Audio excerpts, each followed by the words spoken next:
को भी कोई इस तरह मिल जाती तो कहते इतनी सी आई थी तुम। मैं कहा इतनी सी तो नहीं आई थी, अब ये इतनी सी तो ज़्यादा हो गया।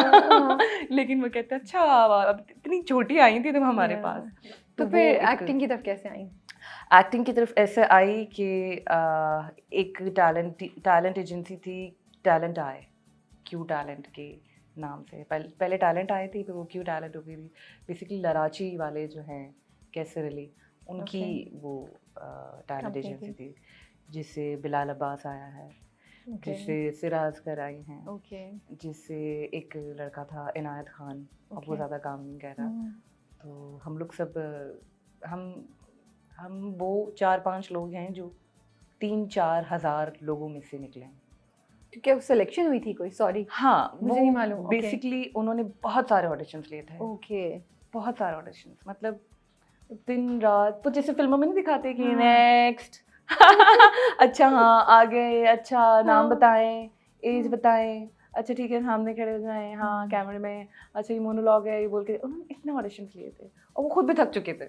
तो आपने उधर ऑडिशन दिया? मैंने उधर आपने क्या किया ऑडिशन में? बिलाल अब्बास ने ऑडिशन दिया। कुछ नहीं, there was a monologue Urdu में। तो बिलाल को आप वहाँ जानती थी या बाद में आपकी मुलाकात हुई? नहीं, बिलाल को तो कोई नहीं जानता था। आई जस्ट मीन दैट कि आप दोनों वहाँ साथ गए थे, दोस्त थे पहले से या कुछ? नहीं, हम साथ सर, हाँ। वो बस वो मैं कोई किसी को नहीं जानता था, बस वो ये था कि सब एक उन्होंने छांटी करके जिसे कहते, उन्होंने जो सेलेक्ट हुए सब लोग निकाले थे। और फिर उसके बाद हमारा एक सिलसिला शुरू हो गया वर्कशॉप्स का, जो वर्कशॉप्स लेते थे। तो वर्कशॉप में आप सब साथ थे? हम वर्कशॉप में फिगर आउट कि ये दोनों एक दूसरे को। मैं आपको बताती हूँ ना इससे कि आगे क्या हुआ कि वो फिर एक सिलसिला स्टार्ट हुआ वर्कशॉप्स का, जो वर्कशॉप साकिब समीर लेते थे। Oh my goodness, ये तो कनेक्ट होता जा रहा है। अच्छा, इसीलिए मैं आज तक साकिब को कहती हूँ कि ये मेरे टीचर हैं।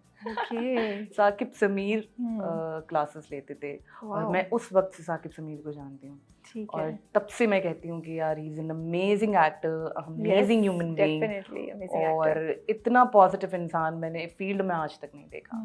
उनके साथ काम करके आप इतने कंफर्टेबल होते हो। मेरी कैसे ये खुश नसीबी नहीं रही कि मैं ज़्यादा उनके साथ काम कर सकूँ, लेकिन उन्होंने मेरी हमेशा बहुत हेल्प की है, हमेशा। So you guys were actually auditioned and trained by that company? By Saqib Sameer and then okay. और मैंने और बिलाल ने पहला प्रोजेक्ट किया था, साया दीवार भी नहीं, ऑन हम TV. Okay, so that's how your journey started. Yes. तो मतलब उस कंपनी ने ही आप लोगों को, उस टैलेंट एजेंसी ने आपको साया दीवार दिलवाया था? साया दीवार दिलवाया था। और बिलाल को आगे प्रोजेक्ट्स मिले। वो मतलब जो भी हम काम करते थे इनिशियली वो टैलेंट आई के थ्रू करते थे। और so they were kind of your PR company? Yes, agents manage कर रहे थे, हमें मैनेज कर रहे थे। Okay. और आई थिंक वो बहुत ज़रूरी भी है, बहुत अच्छा भी है। और ये हमारी खुश नसीबी थी कि हमें एक ऐसी टैलेंट एजेंसी मिली कि हम उसमें गए और हमने उसमें मेहनत की, उन्होंने हमें पिच किया और हम आज कुछ थोड़ा बहुत नाम, बिलाल अब्बास तो माशाल्लाह स्टार हैं, लेकिन थोड़ा बहुत नाम जो हमने बनाया वो ये हमारी खुश नसीबी थी। आजकल तो लोग पूछते हैं कि कहाँ ऑडिशंस देने, कैसे करना है, कैसे आगे जाना है, लेकिन आपको रास्ता नहीं मिलता। तो एक प्लेटफॉर्म मिलना भी बहुत बड़ी खुशनसीबी है।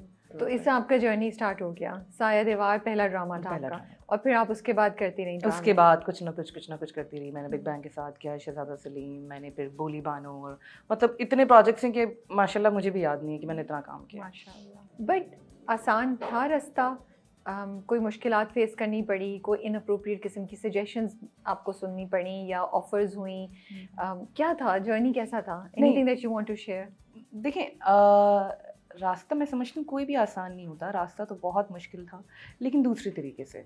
मुझे कोई ऑफर्स नहीं आई या मुझे कोई किसी ने कभी कोई मुझसे गलत बात नहीं की, जिसकी मैं समझती हूँ 2 वजूहात थी।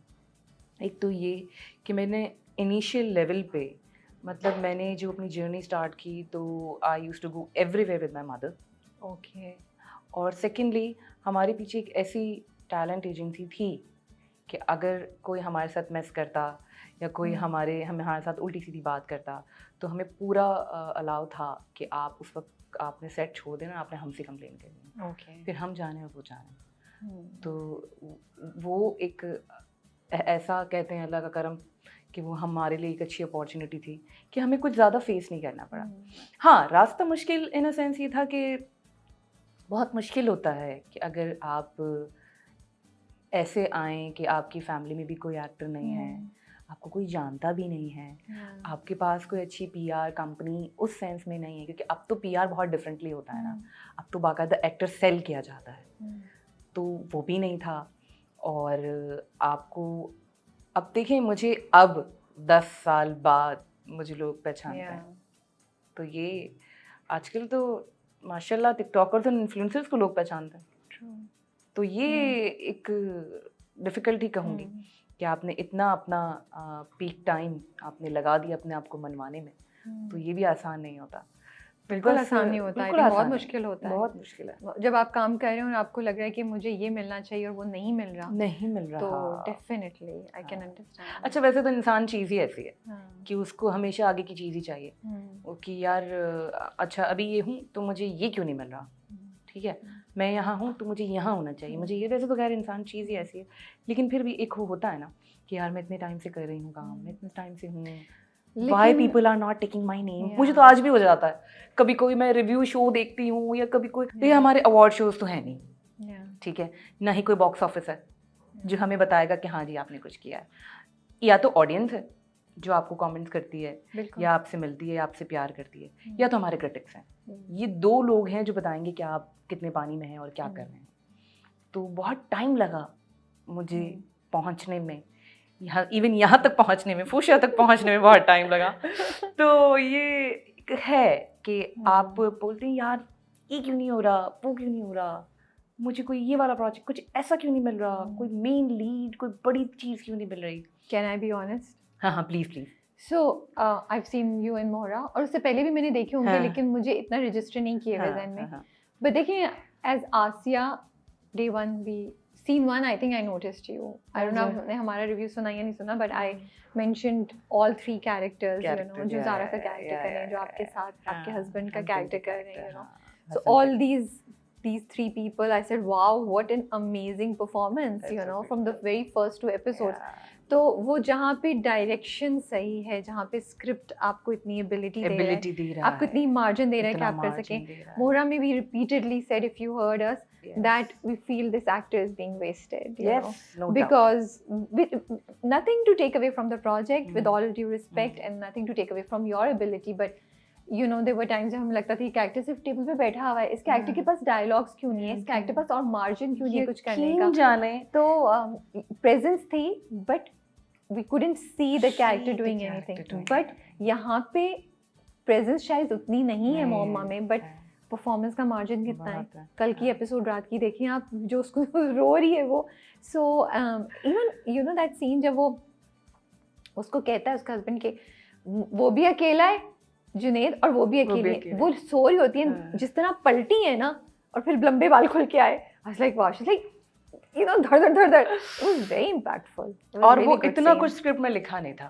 जितना मैंने सुना दिया, तो अच्छी बात है। तो वो बस वो जितना, क्योंकि मुझे भी था भाई तुम चुप कर जाओ, स्टोरी आगे बढ़ने दो, मिलने दो उनको, हमें देखने तो दो कि जुनैद के साथ होता क्या है। एग्जैक्टली, तुम बीच में बोल रहे हो। जितनी आसिया वफादार दिखाई है वो नहीं सुनना चाहती जहाँ आरा के खिलाफ कुछ भी। तो मैं समझती हूँ कि वो बस बनता था और वो बस वो निकला और वो आया और people are liking it and I am glad, अल्हम्दुलिल्लाह। तो बीच में कहीं ऐसा हुआ कि आपने सोचा यार बस I'm not gonna put up with this, मुझे वो नहीं मिल रहा जो मैं चाह रही हूँ, और आपने सोचा मैं बस अब रास्ता बदल दूँ? हुआ ऐसा? हाँ, बहुत बार, really? बहुत बार। तो छोड़ा, वापस आई या छोड़ा नहीं, बस सोच आई? वो अल्लाह ने मुझे छोड़ने ही नहीं दिया। ओके, कुछ ना कुछ मेरे पास अपॉर्चुनिटी आ गई, कुछ ना कुछ मेरे पास करने को आ गया, और हर प्रोजेक्ट आप लोगों को शायद, जैसे आप लोगों को अब लग रहा है कि जी मोहम्मा ऐसा प्रोजेक्ट है जिसमें मेरा एक्टिंग या मेरा क्राफ्ट या मेरी परफॉर्मेंस नजर आ रही है, लेकिन पता नहीं क्यों मुझे हर प्रोजेक्ट में ये लगता था कि यार ये कुछ कर जाएगा, या इसमें नजर आ जाऊंगी, या इसमें मैं यूं कर दूंगी, या इसमें। तो वो होता है ना कि जब आपको किसी चीज़ से प्यार होता है, आपको अपने काम से प्यार होता है, तो आप उसके पीछे चलते रहते हैं।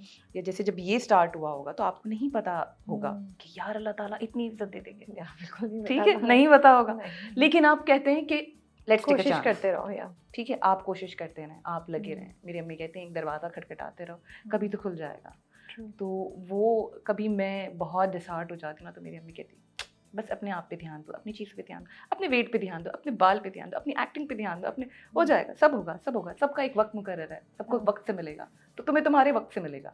अगर किसी का वक्त आ गया है तो